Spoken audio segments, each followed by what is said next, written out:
Kamusta? Ito nga pala yung ating bagong project, Honda Click 150. Ang bala ko dito ay full restoration. Yan. Yung mga gawain at nasira kasi ang ano nito sa wirings ngayon. Naisipan ko na buong baklasin na lang ito ng buo. Yan. Linisin ko yan. Ito. May mga kalawang na rin kasi. Gaya nitong parts na to. Yan, kalawang na. Ang linisin ko lang din yan. At pipinturahan ko.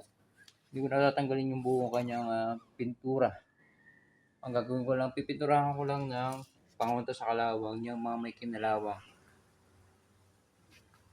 Medyo maraming gawain. Ito, pati itong shock ay pipinturahan ko na rin ng bago. Pipinturahan ko lang, hindi naman siya sira, kaya pipinturahan ko na lang. Ito, kagaya itong part na yan, kinalawang na.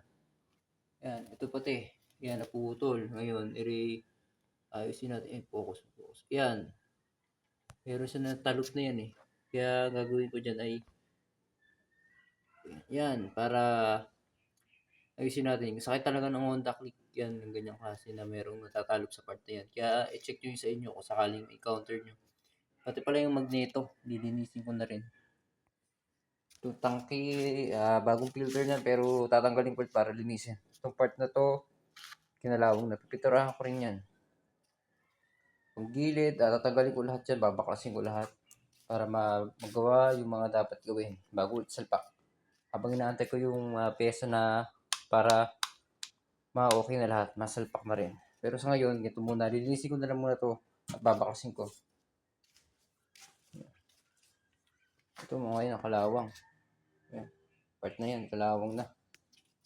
Mga dapat gawin ay gagawin ko na rin. Medyo madumi. Ay hindi medyo, madumi talaga as in.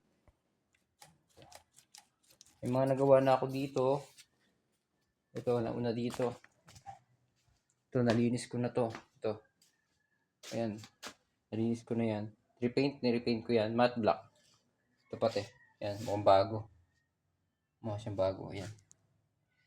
Nadumihan yung kinawa ko kasi madumi kamay ko.